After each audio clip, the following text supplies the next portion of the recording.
Hey everyone, so today we're going to do some press up and ab supersets. It's going to be quite tough, it's really hard on the muscles, but it's really good.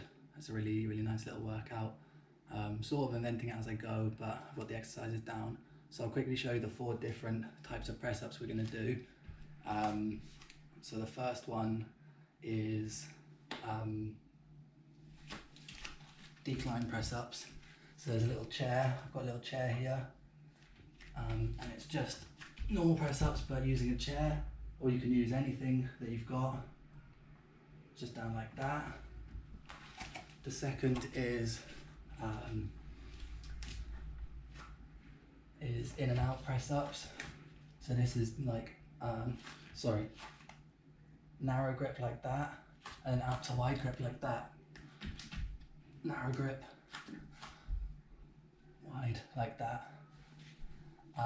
The third one is coming down like this. So this is a sort of a strange press up. I can't remember what it's called, but you come down and you push like that, and you push yourself back up, and you can do it further forwards like that, or you can do it really down like this, which is much harder. The closer you come to your feet, the harder it is. That's number 3, and then number 4 was side to side press ups. So you're in press up position like this, and you come down one side like that, and then you come down to the other side. Hope you can see it all right in the camera. I'll do it front ways like this. Just trying to make some space in my room. So come down to this side, and then this side, like that.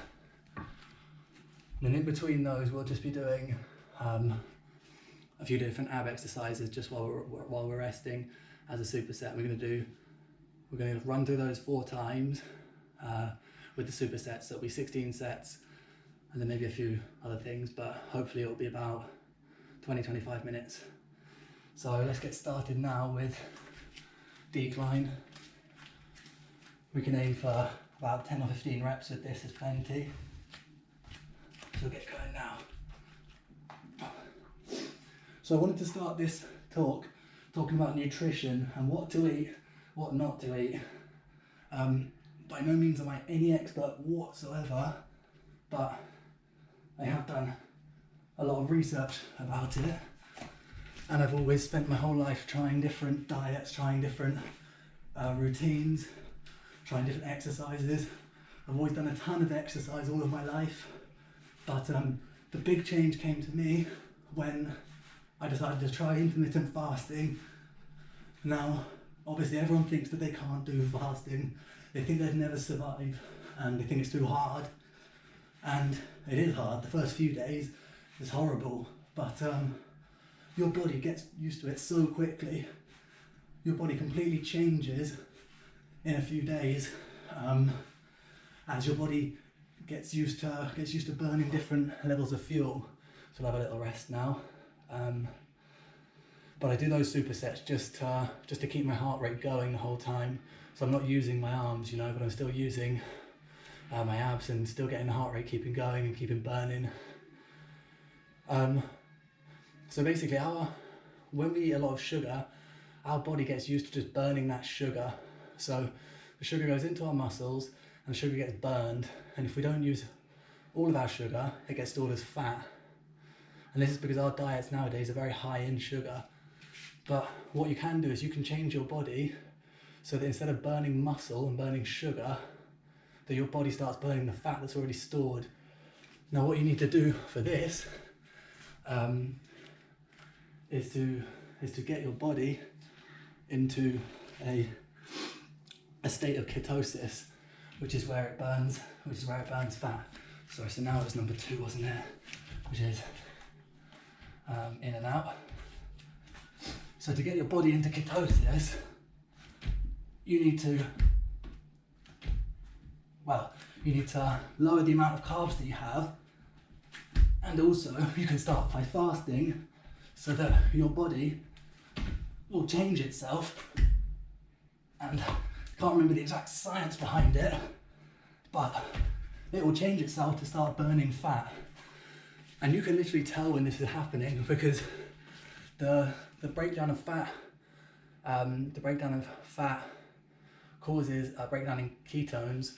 I'm not quite sure what they are, but what it does is it causes this weird taste in your mouth. It tastes kind of almost sweet.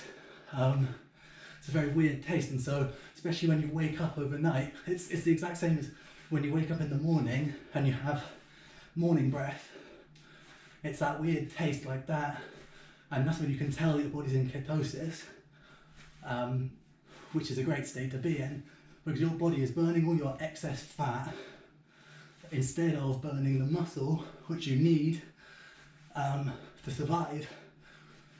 So we as humans, most of us are addicted to sugar. So when we try and lower our levels of sugar intake, carbohydrates are sugar. Sugar and carbohydrates, same thing. There are different forms of carbohydrates, of course, but effectively they are the same thing.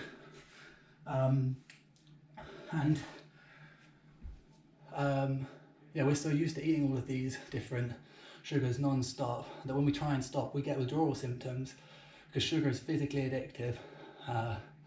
It's the biggest cause of diabetes, it's the biggest cause of a lot of different illnesses, and it's hard to give up. It's very hard to give up because you start to get headaches, you start to get mood swings, irritability, you can't sleep. This lasts for 3 or 4 days, but you get used to it. So what I do, there are various different types of intermittent fasting,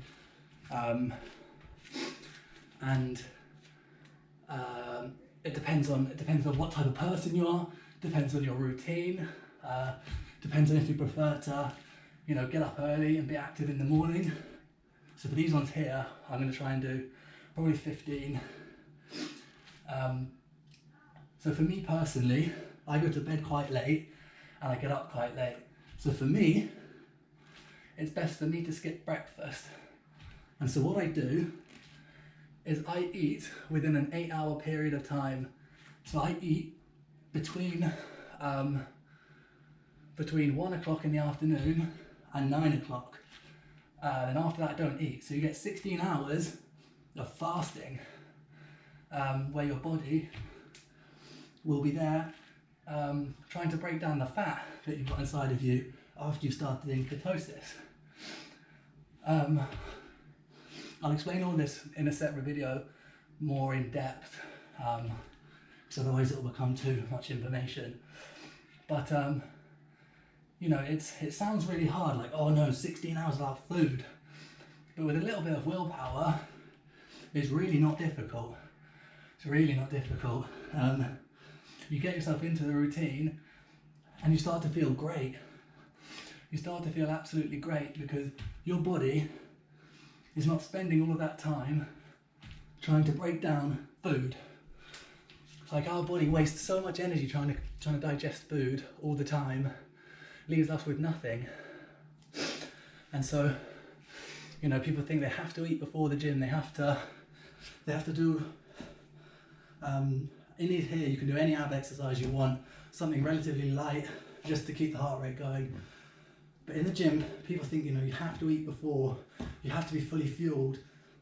And obviously having a good amount of energy inside of you, if you're trying to build a huge amount of muscle, is a good idea.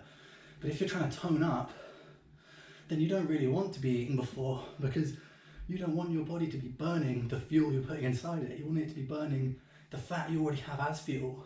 So the best way to do that, the best possible way to do that, is by exercising as soon as you get up in the morning. And now I know that it's very hard to do that. Like, the first few times it's hell because you're not used to it, and your body is fighting against you and it doesn't like it. But after that, you start to feel amazing and full of energy. It's 3 o'clock in the afternoon here now. I haven't eaten anything. I had some phone calls in the morning when I woke up, so I was doing them in bed. Woke up about 11, and I don't feel hungry at all. Sometimes I feel hungry before I start, but I never feel hungry. The moment I start, I never feel hungry or without energy. Also, before the quarantine, when the gyms were open, I was going there and I had, you know, just as much energy, if not more energy than before. Oh, now it's the side to side. So for this, we can do anywhere between 10 to 20, depending on how you're feeling. But yeah, I had just as much energy as before, if not more. I felt great. You know, I wasn't getting crashes. I felt fantastic.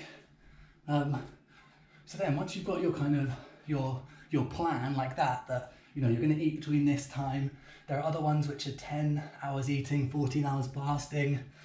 I think for women it's different because women need to eat. They have different eating patterns to men and things like that, and what their body needs. I don't really know about those. But you know, it just depends, and it's good to speak to a nutritionist always to get like a professional opinion, which is what I did. I spoke to 2 nutritionists. So then you've got that, then it comes down to what do I eat? And obviously knowing what to eat is one of the most stressful things. For me, it was always so stressful. I hated trying to decide what to eat. I hated trying to, you know, come up with meal plans and all this different stuff. I absolutely hated it. So when I found out that there was a drink called Huel, and this is not a paid promotion, but I'm hoping they will pay me because I promote them to everyone for free because it's amazing.